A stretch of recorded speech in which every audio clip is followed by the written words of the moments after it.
Hello and welcome back to the podcast. We are here in studio with, as always, Curtis Evenden, myself, Guy Anderson, and you'll notice that we have Cassidy Haberfield absent today, which means he's over in Bali taking a little holiday.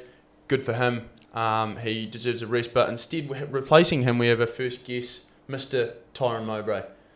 Hello, Mr. Tyran Mowbray. Hello. Thank you. Thanks, lads. Thank you for If coming I can on. introduce Tyran a little bit more. Tyran was first sighted us on Burleigh Beach, sitting in a circle when he had moved 2 weeks prior. Weekend before. The weekend before, from Tasmania, Adelaide, and Byron Bay. Byron Bay. But you live in Adelaide, hey? I was born and bred in Adelaide. Yeah, yes. that's right. I always get those two confused. I don't know why. Well, Close together. getting used to it, never been. Anywho, and he sighted us, was running, and he, as he describes it to me, he got excited and said, "Wow, men's circle! I'm a man. I love men's work." And so waited round to speak with us following, and that was around March or May maybe of 2022. April 5th. April 5th, in between. Nice work. I was there or thereabouts. And he then became on to become a member. He taught yoga with us. He's hosted the men's circle now for the last, 3 years, you just said.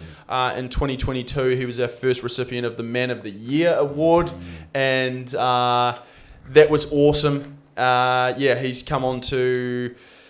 He's now a father. He is now a married man to his beautiful wife, Jade. His son, Stanley Ray, who is how old Stanley now, maybe? 6 months. 6 months, there you go. And he's just returned from holiday down home in Adelaide and has just jumped off a plane to pretty much come straight in here and be with us. So thank you very much for that. But we've brought Tyran on. He was our first initial man to fill the gap as you are going to be departing us and at the end of this month. 2.5 weeks, yeah. 2.5 weeks. Yeah. So we've got departing notes and messages and memories for the community to leave with you all with this conversation. But Tyran Mowbray, or do you have a question for Tyran Mowbray first? Yeah, I've got plenty of questions. But so you said, obviously, you've been teaching men's circle. If you could sort of go through the origins of it, the start of it, your first few ones, and then maybe the evolution of it, just the structure of it. And just sort of people know what the men's circle is. Yeah, absolutely. So, I've been doing men's coaching for 4 and 5 years now. And it was always online. I started just pre-COVID, and then obviously COVID stopped all the in-person stuff, so it all went online. And I'd run 3-4 month programs, and we would do processes. I'd give them practices to do. But we'd always have a weekly call, and the weekly call was really, I found, what brought the group together, and I would work with guys from all over the world, from Europe, from America, and from Australia all at the same time. And so that weekly call, everyone's on the call together? Yeah. And, we would do I'd give different practices and processes to do. So sometimes you'd give reflections to the other men of what you've seen from them over the last few weeks within the program that we did online. So they had to show up every week and do a video and talk about the practice and talk about what they were going through in life. And can you just give a little bit of insight to some of the practices? Let's go there early. Let's let people know what sort of coach Tyran Mowbray was. Yeah, so there's a vast array, but obviously it was pretty heavily based in tantra and sexuality, porn addiction, erectile dysfunction, premature ejaculation, pretty silent but big problems in a lot of men's worlds, especially porn addiction. It's actually a really unspoken massive thing that men totally have. So I struggled myself with all those things. I was out in the mines working and jerking off to porn 4 times a day. It got to a point where I couldn't get an erection without porn or a woman, and was at 27, and I was like, I don't really think this is healthy or good, I think I might have a problem. Self-reflection. I'm onto something. Yeah. So that started a bit of a spiral and a whirlwind of investigating, what's driven, how did I get to this point? Got into tantra and conscious sexuality, and that opened up a whole bunch of learning how to process emotions differently, because usually what's behind any unhealthy pattern, whether it's drugs, alcohol, sex, porn, sugar, whatever, it's all driven from emotion or an unmet emotion. And so, I would work with these guys around sexuality, so they would do self-pleasure practices, and then usually after that, they would realize that there's lots of blocks in their body and they're not very good at receiving. So then we would do a bunch of clearing stuff, which would be like, emotional processing and journaling and reflective work. And they would have to share whatever they were learning about themselves in the group. So it was a real practice of, being courageous and being open. Everyone wants to use the word vulnerable, but, for me, it's just courageous honesty more than vulnerability. But yeah, and so they had to practice speaking up and talking and doing the work. And so then the guys could give them reflections of what they saw, what they heard, like, hey man, I don't really feel like you're doing the work properly. You complain about you're not getting results, but you haven't done the last 2 weeks practices. So and that's what I realized was like actually keeping the men accountable and actually getting the best results. Like, don't get me wrong, the practices work. They were great. But it was the brotherhood, it was the male accountability, it was the weekly calls. That was really holding the process. Yeah, cool. And so I got sick of working online eventually, because there is something that gets lost in the online space. And then, when I moved to the Gold Coast, ran into Brotherhood, some people from Brotherhood already knew me and already followed me on social media, and I tried to just be a participant. But it is hard when you have experienced stuff that no one has. People do want answers, and most of the guys in Brotherhood were very curious and interested and asking questions all the time. So it just became a natural progression. And obviously I asked you if, you wouldn't mind me running a men's circle once we had the venue, and you said yes. And it was, and the irony behind this room that we're sitting in, we've now split in half, and it's become a secondary downstairs practitioner room. Ash operates upstairs, and downstairs here's for people that are in and out. But when the other space is actually an office, but when it was one whole room, this is where the first men's circle went down. Yeah. I remember that now. Yeah. I just heard speaking about it. Yeah. And, and so when I started, we had like a good 30, 40 guys from Brotherhood come to the first kind of half dozen. They did taper off pretty quick, in all honesty. And I think what I noticed was that, unfortunately, it's pretty ingrained in all of us. We want instant results. Like everyone wants it now. We want the answers now. We want the results now. We want the things now. And hosting online or facilitating online is very different to facilitating in person. So as much as I could take guys through processes in person, there was still it was still slower than what I would have liked, what they would have liked. Even though they knew each other, even though they were friends, because we were all at Brotherhood, there were still some things missing. And so, the gradual unfoldment of that was we started bringing in wrestling for the first little bit, and that allowed guys to tap into that emotional thing. We live in a very civilized world, which is awesome, because I don't want to walk down the street thinking I'm going to get shot in the head or an axe chopped in my back. So we live in a civil world, and it's great, but we're not that civil all the time. We are animal bodies as well as we are conscious beings. Primates. Yeah, and we have emotions, and those emotions drive our actions. And when we suppress those in order to be civil, which we should do, if we don't learn how to process them, though, they stay stagnant in the body. And then that's why guys get, anxious or depressed or sad or whatever. They're angry and they blow up. It's because there's all this stuff inside the body that doesn't come out. So, we brought wrestling in for the first 30 minutes, and all of a sudden that just really tapped into something that the guys wanted. And then we do some breath work, and then we open up for shares. And it hasn't happened lately, but every now and again someone will bring something quite heavy to circle, and we'll pull them in the middle, and we'll go through some process to help them express that a bit more, or make sure they feel held or seen, or just know that they're not alone ultimately. But the wrestling's been the big part of that, and we've tapered different rules and stuff to try to mitigate the amount of injuries. We haven't had too many, so that's okay. Yeah, so the wrestling's basically to get the guys into their body and sort of maybe express that wild side of them that gets suppressed in the civilized world. Yeah. And how do you find the guys are, after they do that, going into the emotional side of it? Do you find maybe the guys that do wrestle are more courageous, not vulnerable, like courageously speak up, or how do you find the difference? So I think, we can use the word vulnerable because it's just easier, people understand it, but there's a lot of vulnerability in expressing your aggression. just as much as there is expressing your fears or your insecurities. Because, in the modern world, as much as we are men and we're still taught to be strong and capable, there's also still this big thing around like, well, don't be too over the top, don't be too aggressive, don't be too assertive, don't dominate too much. And so, a lot of men have been castrated a fair bit. And so there's a fear of my aggression, because if I lose it, I may actually do some damage and I may hurt someone, and then I'll be seen as a bad man. So it's just as vulnerable for guys to express their aggression as it is their insecurities. And, you've come to a circle and we've wrestled, and we've definitely wrestled a few times. And I'll speak for myself, but I believe that there's also a different level of connection when you've met a man in that aggressive state. When you've stood toe to toe with someone and gone, right, I'm gonna try and like dominate you, and they have the same intention, and then you can stand up afterwards and shake their hands and go, fuck, man, that was good. Yeah, that was good fun. It's a weird bond, though. There's a different connection between two men that have stood toe to toe together, and there's a different level of trust you have with that man, because you've seen his dark side, you've seen his aggression, and you're like, I like it. I meet you there.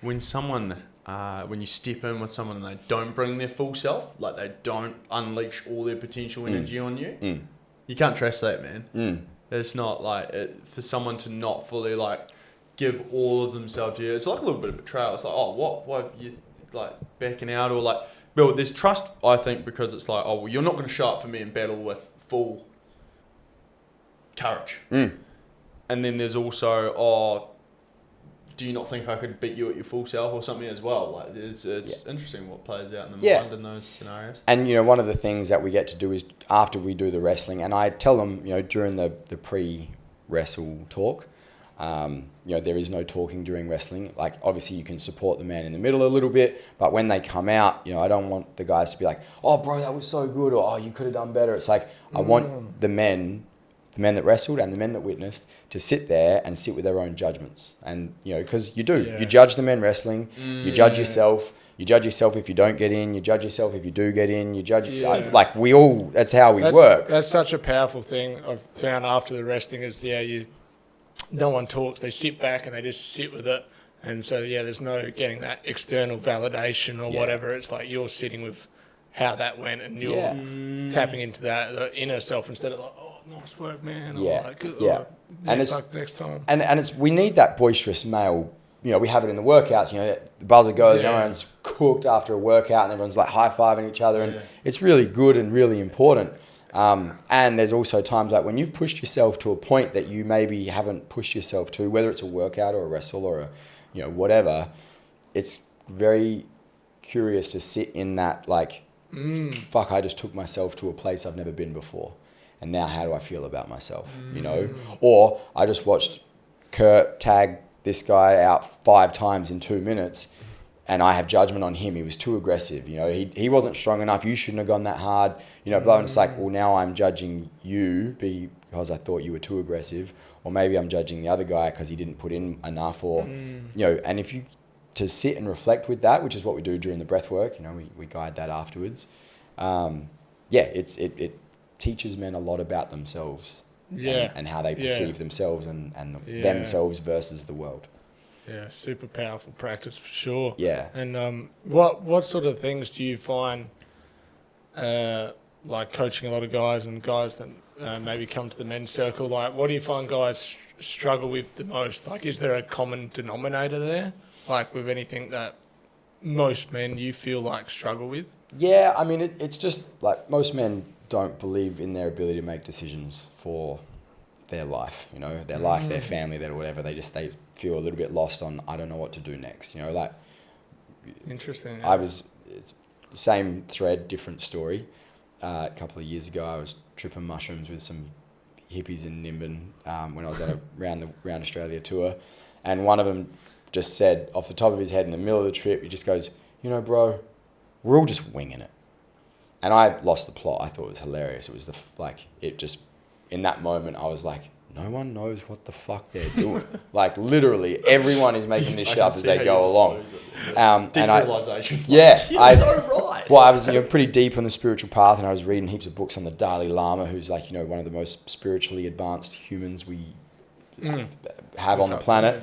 And I just imagine the Dalai Lama sitting on his like cushion speaking to 10,000 people about the purpose of life, and inside the Dalai Lama's head is a mini Dalai Lama sitting there going, Ben, I just sit here and in silence and think about things, and then I tell you and you tell them, but I don't know what I'm doing, you know. And it was like, just imagine like even the most prolific spiritual teacher still doesn't know what he's doing, you know. And we don't. If people say it with conviction and they believe in it, then like even if they're winging it and they don't really know, but like it's gonna have a powerful impact. Yeah, absolutely. The belief is that's where a lot of the power is. Yeah. So the common denominator is most men don't know what they're doing, and they just don't want to feel alone in that. You know, they're like, I just want to feel like I belong somewhere. I want to feel like I am not alone in my unsureness. And that's been the biggest thing, you know, and that's why I think brotherhood's been so good. It's because men just want to belong somewhere, you know, and we've had, in the 3 years that I've been here, we've had a vast array of men in the space, you know. Like gay, straight, queer, black, white, yellow, all the things. And it's like the one common denominator is they're like, I've never felt like I belonged more than what I do here, you know. So yeah, and that's what I found about Circle. It's like most men don't really need coaching; they just need a better group of mates. Yeah, well said. Well said, bro. Yeah, nice. What has been? Is there someone that comes to mind, or is there a certain instance within that circle where you have witnessed or you have seen the greatest transformation? Or. And no need to name names, but like what happened maybe, or if you can go into that, or if you can touch on it or bend around it, or... I mean, I don't think that it definitely wasn't the greatest transformation, but I think what I've seen is probably the strongest release of emotion. And it was a brotherhood member who is no longer with us in the physical realm whatsoever. He took his own life.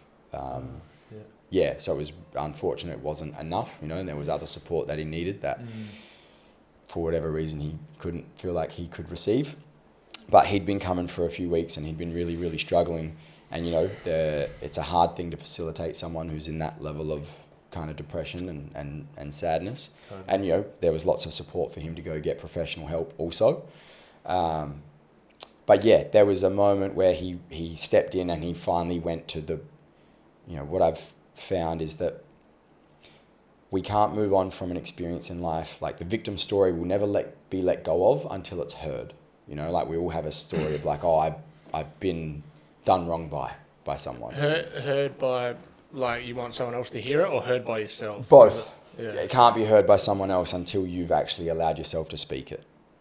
You know, like you and it, not necessarily out loud all the time, but more than likely out loud. So, owning the fact that right now I feel like a victim and I need to voice this, because until I voice it, it won't be out of my... I can't let go of it. You're just suppressing it. Yeah, you're holding on to it because it's like, people hurt me, and that's why I am the way I am. But if you eventually, like and that's why talk therapy is such a prominent thing in a lot of psychological... in a lot of psychotherapists, is that, you talk it out, and you have different pathways in. But he stepped in and he finally acknowledged that, he felt wronged and that this person had taken advantage of him, and he finally spoke all the things, because for months I've been listening to him talk and just be like, oh, it's hard, I got fucked over and, can't believe that happened, but actually never spoke about what it was that was pissing him off. And, for probably 45 minutes, he just sat in the center and raged and screamed. And, we had 7 guys holding him down, and I was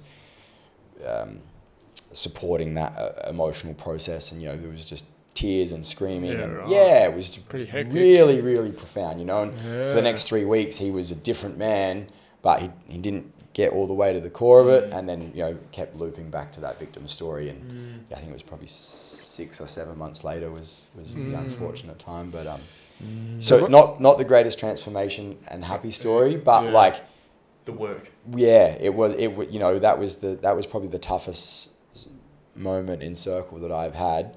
But he went there and he felt better for a little while, but didn't keep digging or excavating to get He felt better, and he didn't take any drugs.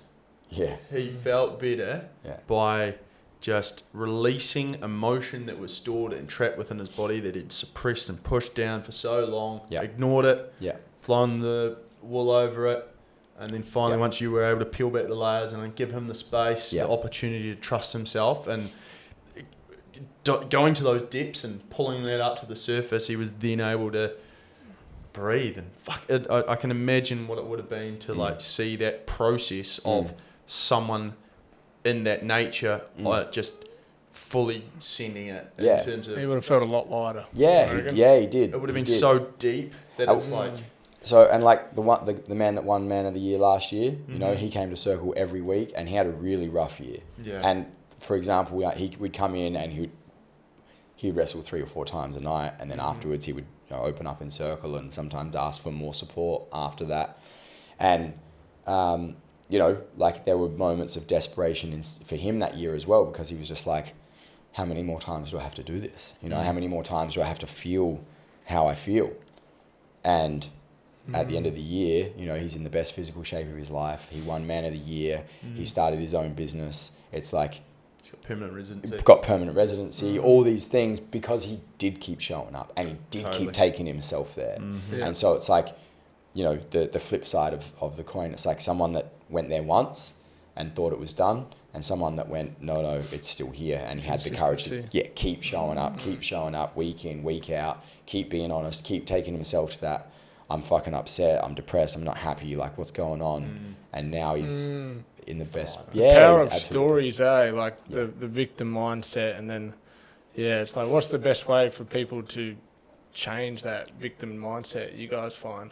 Like, well, I mean, I think the most powerful reflective tool that anyone can do is journaling. It's the most underrated and powerful reflective process. Find yours here now. I mean, website yet, but coming soon. But it is like you have this for the Spartan 60 program, and that is step 1. You know, it's like, okay, commit to some goals, commit to some paths, and like every day, you're not going to want to do it every day. You're going to have days where you're like, I don't want to do this. I don't want to go to the gym. I don't want to only eat steak and eggs, or I want to eat a candy bar or fucking McDonald's or whatever. And it's like, if you can find those moments and reflect on what is driving that action in this moment, and you can dig a little bit, which for me, I did personal development for over 10 years, and journaling was the thing that allowed me to see more about myself than anything else. You know, better than any facilitator or mentor or therapist give me a reflection. It was me looking at myself consistently. So I do think journaling is probably the number 1. And like when you're journaling, is it like, asking yourself questions, or like in here we have prompted questions, like, how do you journal? I mean, I think there's 3 words that come to mind. It's like where, why, and how. And like, where does this feeling come from? Why do I feel like it? And how does this benefit me or not? You know, and it's just like, and if you just keep using like where, why, and how, where, why, and how, where, why, and how. Gratitude as well, seeing the silver lining and finding the... I mean, absolutely, you got to find gratitude, but sometimes you got to dig a fair way down to get there. Absolutely, but where, why, and how for me are like the 3. Like if you haven't found gratitude, keep digging with where, why, and how. Yeah. And I want to sort of like almost like flip this a little bit, like, because you've obviously coached and helped a lot of men.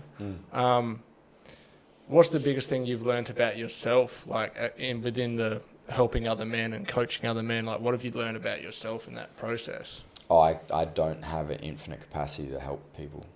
It was probably go on. Like, I got to look after myself as well. Because can't pour from an empty cup. No, exactly. You know, and you mentioned before, I've just had a son and a wife, and got married. Sorry, had a wife. I got married, and that has filled me up in so many ways that I don't believe anything else in this world can fill a man up. Yeah, what's the change there with the going from I don't want to fill space anymore. Like, I used to try to fill space in my life. I always felt like I was like, I got nothing to do. Like, what am I doing? And now sitting on the floor looking at my son is the most. It's like, I don't want to do anything else. I don't want to look at my phone. Huge connection there. Yeah, I don't want to look at my phone. I want to watch TV. I just want to sit and play with him. or go for a walk or whatever. He's a cute little son too. He's a cute cutie. little bugger, isn't he? Yeah. And then, but obviously doing that takes time away from my wife too. So now it's like, okay, well, yeah, the flip side of that is being with her fills my cup up, being with him fills my cup up. But I also know that if I'm only with her and him and I don't come to the gym and see my mates and go, it's like, yeah, I've got multiple, parts of the cup that need filling, Yeah. And so, yeah, for that first 4 months of his life, 3.5, 4 months, I didn't really do anything else. And as much as my heart was cracking open, I could feel myself not actually feeling abundant either, because I was like, I'm kind of I'm lonely. I'm not hanging out with the boys. I'm not fit. I'm not whatever. So, yeah, it's also learning I need to fill up my own cup, and I need to know, and I needed to know what fills it up. Because I heard you say one of the things this year or something you want to focus on is fun. Yeah. Yeah. Yeah. Can you sort of elaborate on that and why that come about? Me and my missus been together 18, 19 months now, and we got pregnant after 4 months. Got engaged, got pregnant, had a baby, then got married, and it's like, all right, this has happened very quickly. And with all of that became a lot of seriousness, I was like, right, I'm going to be the only income earner. I really want to provide a life that I can for my family. I want to be a more upstanding man for my son and for my wife, and I want people to, think highly of me. And I just put myself under a lot of pressure, and I just took all the fun out of my life. So this was kind of like last year? Yeah, mostly last year. So yeah, my intentions this year is family, fun and finance. It's like, how can I build those three things up in my life more? But yeah, fun is a big one. Yeah, nice. Yeah. Beautiful. Yeah, never too old to stop having fun. Oh, no. My dad just turned 60, right? I was in Adelaide for my dad's 60th birthday, and we're out till 4 a.m. celebrating his 60th. Let's go. His nickname's Peter Pan for a reason, right? Yeah. Man, the boy that never grew up. Yeah, nice. Yeah. Beautiful. So you were saying about his Harley that he had. Oh yeah, fuck that, it's crazy. Monster. 114 cube. It was ridiculous. It scares the shit out of me. Yeah, I don't understand how that translates to CC or something. What is that? Do you know what that conversion is? Because it's got a few upgrades on it and stuff. So it's so I think it's like a 1450 cc. Harley. Yeah, right. Yeah. Couple of herbs. Yeah, and because you sit on it like this, so when it takes off, the bike wants to go, and I want to stay still, so I've got to hunk the ass down and bend the elbow. It's scary, but it's good fun. What's on the fun list for you this year? Once I get to Perth. Yeah, I got to move to Perth, which is not fun at the moment. It's very stressful. Yeah. I got a mate over there who is a soldier, and he's got a couple of ping-pings, so we'll go shooting with him, would be fun. Yeah. He loves free diving and stuff, so we'll try to do some free diving off the west coast for some crayfish or something, which I think will be really fun. Yeah, I want to get in the water again. I really miss swimming. I ran an Ironman not too long ago, and I haven't really swum a lot since completing that. Fair enough. And I really miss being out in the ocean. So yeah, that's something that's a big focus for me. Yeah, nice. And in terms of the finance space, what's it been like?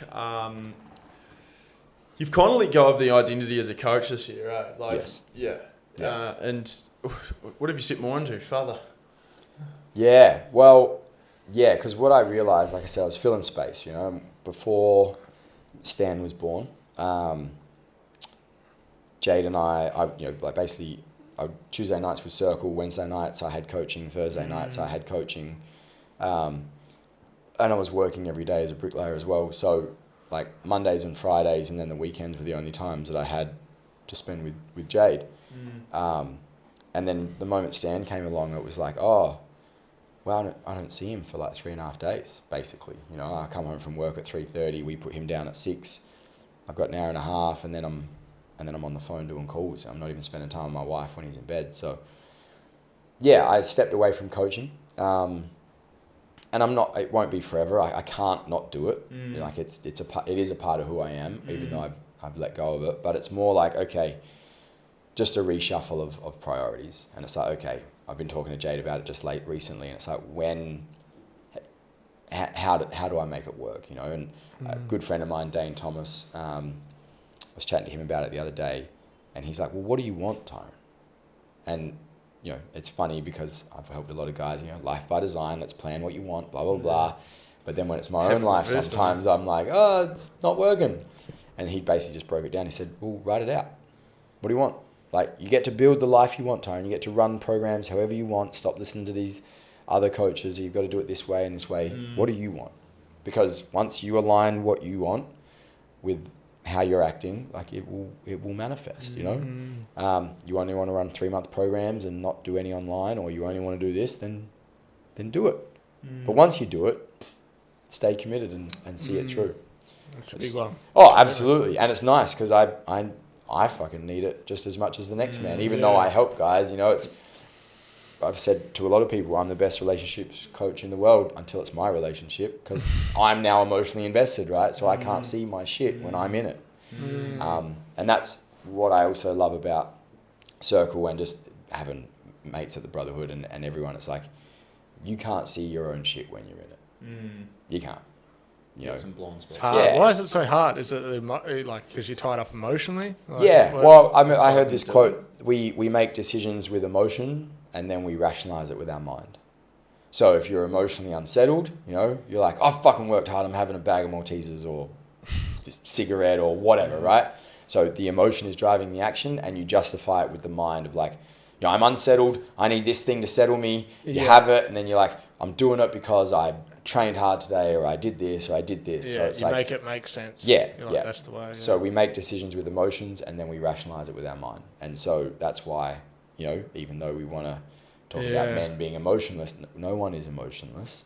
We all are run by emotions, and if you can better understand what they are and how they're driving you, you will much like be able to master your life a lot more. So yeah, I think that's pretty accurate. Yeah, mastering your life. That's a good one, eh? So You never do it. well, you never stop mastering it, right? Like No. mastery is just a refinement. Yeah. It's just a refinement. Like you're talking about drinking coffee. You know, you had 6 weeks off or whatever, and you're like, oh, I'm off my cleanse. I can have a coffee. And you have one. You're like, oh, that's good. And then a couple of hours later, you're like, oh, I'll have another one. Let's make up for lost time. I've had 6 weeks off. I deserve it, you know? Totally. And then 3 hours later, you're like, oh, I'm crashing pretty hard and I shouldn't have done that. And, you know, and it's like, it's a constant refinement. Our life is a constant refinement of, you know, oh, I went a little bit too far that way. Oh, I went a little bit too far that way. You know. Finding the balance. Yeah. We do it in the gym, you know. Training sessions change. You stop doing upper as much. You do more lower. You're like, oh, you know. So it sounds like in your life as well, like from what I know, you've gone to extremes of the like footy and, you know, and then you've gone and done yoga in India. So is that what you've found, like maybe internally you're trying to find this balance and you've gone from one end to the other end, and now is it more getting, the ends are getting less extreme? Yeah. So, I mean, I always chased extremes, and then when I was 27, and that's when I had my breakdown. That's when I realised I was like, hey, you don't like the man that you are, Tyran. So then I tried to find the man that I was proud of, and I thought it was this, and then I thought it was this, and I thought it was this, and 10 years later I now look at it and go, it's a little bit of all of it. You know, it's a little bit of all of it. And you are the ocean in a drop. You are. You're not. What is it? You're Something not. like that. Yeah. Well, you're not a drop. I'm not even gonna try. You're not a drop in the ocean. You're an entire ocean in a drop. There you go. Yeah. You heard it here. Clip that. Yeah. And yeah, you know, like when I was doing yoga, I was definitely calmer and like more fluid in life and less like robust. And I didn't need everything to be systemized and strategized, but I was also just going with the wind, you know, and I didn't have a family. Not much direction. Yeah, I didn't have a family. I didn't have to think about anything. And now I have a family and I have to think about everything, but I'm probably a little bit too rigid and I don't do enough yoga and I don't practice that flexibility of mind and flexibility of body and I don't do that soft practice and I don't bring that much softness in my life, which is probably why I'm not having as much fun because I'm constantly stressed. So I find it so interesting the way you train and the things you do in life, like, you know, they show up in just how you are in life. Like yoga, you're more calm and fluid. Like maybe if you're doing strength training and all that, you maybe more assertive and strong in situations. Like I find there's a link between training and then your mindset for sure. What you're practicing, Yeah. That's what they say. Yoga's a practice, hey. And then like that mastery, it's like you're never attaining mastery. You're constantly practicing the art of mastering. Yeah, it's a refinement. I think it's just life is a constant refinement. You know, like we were talking. You said, "Oh, you look pretty good. You've slimmed up a little bit since Christmas." I dropped the ball. I was eating a pack of Maltesers a day and chocolate and cakes and everything. And my missus said, "Look, we made a promise, and that promise was if the other one's getting fat, we can tell them." And she said, "You're not fat, but you're on your way." Thank you, honey. I appreciate it. Yeah. And so I was like, righto, she's not wrong. So I jumped on a keto diet for the last 6 weeks and dropped 6 kilos and feel good. Thank you. Feel better mentally, emotionally. I was like, oh, this is great. Yeah. First 2 weeks sucked. Like no carbs is very hard. Yeah. And I was hungry and angry for a long time. But once the body went into ketosis, I was actually pretty good. And I'm clear-headed. Yeah, I feel really good. I got back on track, like breakfast and lunch and all like prepped and simple, and started to understand my body better again and feel stronger, feel more mobile. So and I won't do it forever, but needed the reboot. The refinement. Yeah, beautiful. I've probably got one more deep question. I guess like it's pretty prevalent in brotherhood and society and where the world is. And the question is, what does masculinity mean to you?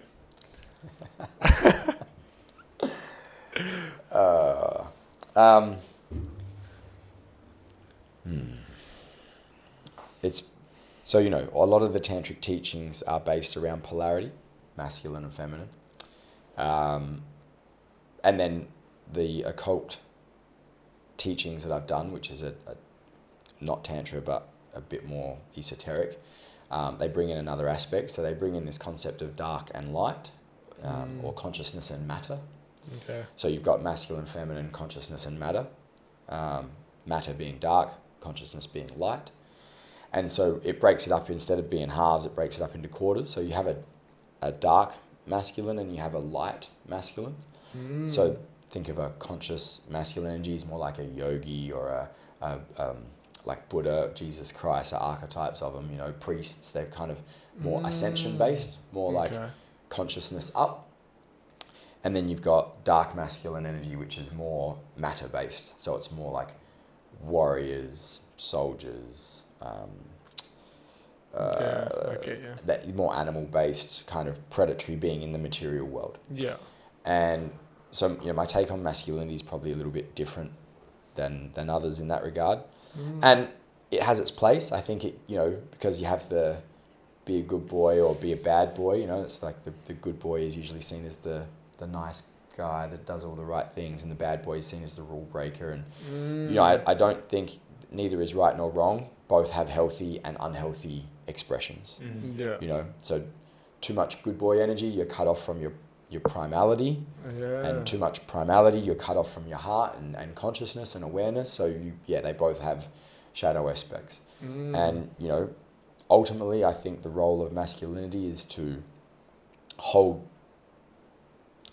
aspects of both, so that everyone you engage with can experience a form of healthy masculinity, and ultimately find like peace and love within themselves, because there is a lot of trauma in the world from unhealthy masculine expressions in men and women, in male bodies and female bodies. And I think the whole concept of it is you can't have one without the other, and if one's out of balance, the other one's going to be out of balance, because that's what creates the balance. Like if one is way too far right, well, in order to be balanced, the feminine has to be way far left, for example. We see it in politics, right? The left and right, they just get further and further apart, and they just argue more and more because neither of them are in the center. Yeah. So, what is the purpose of masculinity? To find your authentic expression and pour more love into the world, ultimately. Yeah, But that's not always going to look like, oh, I love you and everything's safe. It's like sometimes I'll stand in front of you so that I get hit and you don't, and that's, you know, or... How do you find your masculine authenticity or expression? Experiment. Yeah, like it's not the same for everyone. You know, you've come to a couple of my events and you've seen the vast array of men that come, and I don't sit there and go, that's right, that's wrong. Yeah, it's like, what is authentic for you is not authentic for you. Yep. And while there are some general guidelines that we should kind of all follow, honor, integrity, respect, compassion, the interpretation of those words for each person is different, because it's like, well, I can never keep a secret because I've been lied to in my life. And so for me, I can't keep secrets. I don't like it. It goes against my core values of what honesty is. But other people will justify keeping secrets as, this will hurt them and I don't want to hurt them, therefore I won't tell them I don't need to reveal this information to this person because I don't want to cause pain. I can't say that yours or the other person's is more right than mine. All I can say is that I'm going to be honest and not keep secrets, because that's what I need to do in order for me to be in authenticity with my values.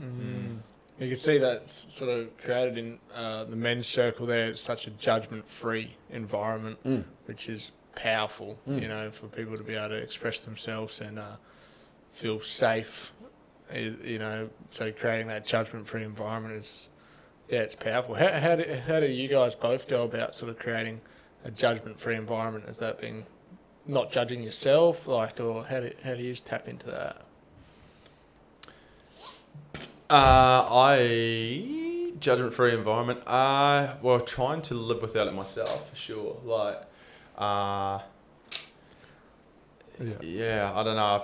I think it's like holding that value of compassion would be, I try to see someone for who they are and not judge that, because that's their authentic expression. Exactly what you're saying. And I trust in their process. And yeah, well said. Probably got two things to say on it. One, everything we think, say, do and feel is either an act of love or it's a call for more love. Right? So everything that you think and everything that you do and everything that you say is either you trying to give love or it's you trying to receive love. It's you trying to get love from someone. Yeah, right. That's interesting. And so, you know, for me, if someone does something that I don't agree with, I try to filter it through it's like, is this person trying to give love or are they trying to get love? And if I can, you know, reflect on that for long enough, I can kind of go, oh, they're trying to give me love, but it's coming through in this kind of fucked up, weird, like, you know, they're yelling at me. And it's like, oh, and all of a sudden I can drop into empathy and compassion for that person, because I'm like, oh, you just don't know how to, do that way. Oh, that's doesn't really that's matter. all right. The delivery's just a bit off. Yeah, and then I can say thank you, and then I don't receive it in the like, oh, they're being really angry at me. It's like, oh, you know, so that's one aspect, which is not always easy to do all the time. There was a lesson that you actually gave me. I remember it was in the story. It's like, oh, no, it was actually when you sent a message over WhatsApp. You said, sometimes in order to, for you to receive love, you have to give love. And that was just like, oh, of course. Like, here I am playing the victim out. Like, I'm not getting love. And it's like, how much am I fucking giving? It's like when it's like law of reciprocity. It's like what you're lacking, you give. You know, it's pretty powerful. Yeah, and the other one is, you don't create a judgment-free zone. You can't. We don't. We are don't judge the judgment. Well, like you are judging someone. So like, just allow the judgment to be there. And then if you don't let that judgment affect the way you engage with the person, I think that's the win. Okay. You know, because I can't. I'm not going to lie and sit here and say, when people come to Circle and I look at them, whether I know them or not, whether they've been there 20 times or their first time, I have a judgment of them. You know, whether I've seen them like, there's a bloke, Jesse, who comes in, he's been through some real hard times, and every time he come in, he was going to wrestle because he's like, I'm fucking angry. I'm fucking angry and I want to wrestle. And there was judgment there. And I'm not saying it was bad judgment. It was just like, this guy's angry. He's strong. He's going to fucking, you know, there's judgment about where he's at in life. And if I let that judgment get in the way of how I engage with him, then I'm losing, in my opinion. I'm losing my own center. That interaction's not going to have to be the most Exactly. valuable. So how can I hold the judgment, but then not judge the judgment or not engage with it and go, cool, you know, like I have judgment of Guy for not coming to my circles enough, you know, like I'm like, fuck you, why don't you fucking come, you know? You talk about brotherhood, you talk about blah, blah, blah. And there's I have it with everyone. Yeah. But if I sit there and like allow that to just get in the way of our friendship or it's like, I'm not going to be friends with anyone. I'm not going to have, you know? Yeah. So it's like, cool. He not judging his process. He's got to do his thing, and occasionally he comes, and every time he comes, I have a little smile in my heart and the inside, and it's great. And, you know, but it's like you can't not have a judgment-free zone. Yeah. You will always judge everyone you meet on some level.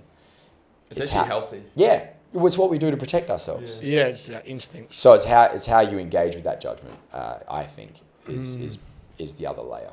Yeah. Yeah. Nice one. Mr. Cato Sibthorpe is standing in for you, relieving you of duties. He is. So I judged him a lot when I met him.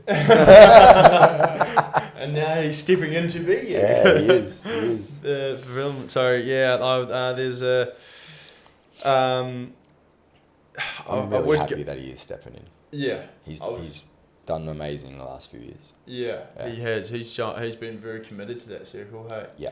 I felt like he was the only option, really. Like, I thought, like, if it's going to go there, so it'll be him. So, yeah, that's awesome that he'll be stepping in there. And so thank you for that, Cato.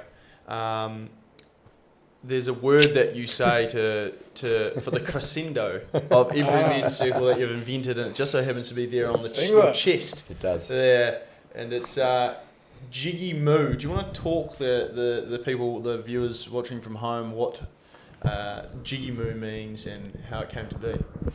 Please. Jiggy moo is the most spiritual word in existence. Okay.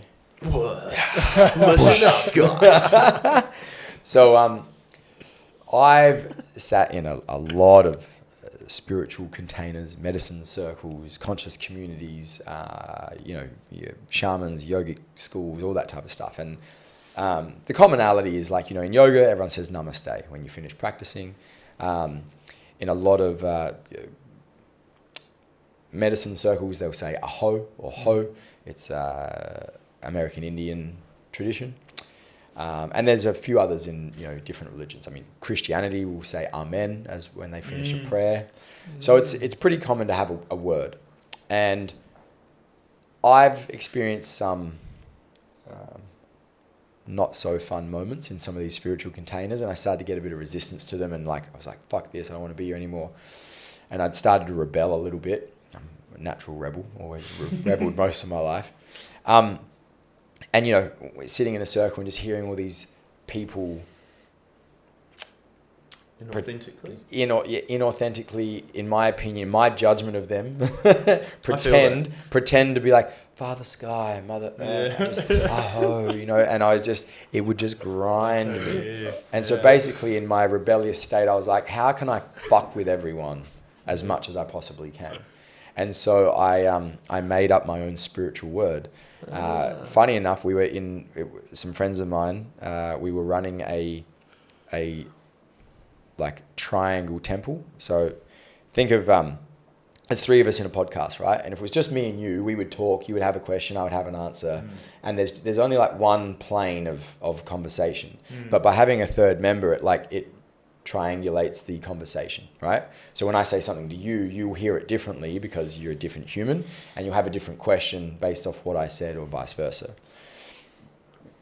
In all the spiritual containers I've been part of, all the sexuality ones, they believe in triangles in relationship too, because it stops shadows playing out. It's like when you put a third person in, it changes the dynamic of instead of two. So we ran a 7-week triangle container. So it was constantly in triangles doing process work. Sometimes it was sexual, sometimes it wasn't. Anyway, this final ritual we did, it was 7 groups of 3 doing some sexuality stuff, manifesting whatever it is they want. And somehow at the end of that, I came up with the word jiggy moo. And it just means absolutely fucking nothing. Just highly spiritual. Yeah, it's like everything is spiritual and nothing is spiritual, right? It's like there's no such thing as, and that's what I realized was like these people at these medicine circles were like, Father Sky, I just want to pray to the gods and blah. And it's like, you're not more spiritual because you say certain words. Totally. You're not more spiritual because you use a different terminology. You're not more spiritual just because you meditate for 3 minutes a day or 10 minutes a day or because you recycle your fucking cups. I've met people out, I've met people out in the middle of fucking nowhere in America and Europe and Australia who, in my opinion, in my judgment of my life, are the most heart-centered, loving people, and they are rough as fuck. They swear, they drink, but they have a heart of pure gold, and they will help absolutely anyone in need. And for me, they are not more spiritual. They are spiritual as well. Yeah. And so I just decided to create a word that meant nothing and everything, to just fuck with everyone. And jiggy moo is it. And it started to Cato says it with his kids. I met a dude who came to my event who does it at it. He's an outdoor ed teacher and takes kids on camps. He does it for 1,200 kids a year. He teaches them the word jiggy moo. And I'm going to take over Jacob O'Neill's The Gathering of Men and not take it over. He can run it, but we're going to fuck off a hoe, and jiggy moo is going to become the new spiritual word for that as well. So you heard it on the podcast. It's live. It's out in there. It's out. It's getting broadcast on every stream everywhere. Yeah. That Tyran Mowbray's jiggy moo will be the word to transcend everyone. Aho. From aho to jiggy moo. It's getting out there. It is. Well, thank you so much for your time, Tyran. Yeah. Appreciate you coming on. And pleasure. How many more circles? Three more including tonight. So we got tonight and then 2 more. Beautiful. Yep, not many. Well, just wanted to say from the bottom of our heart, thank you for all your service and for everything that you've brought to this community. As you said, some of the roughest guys, but with the biggest hearts, and you would drop your hat at any given moment to help someone out in need, and I truly believe that. And so, thank you so much. You're a beautiful man, and jiggy fucking moo. Jiggy fucking moo.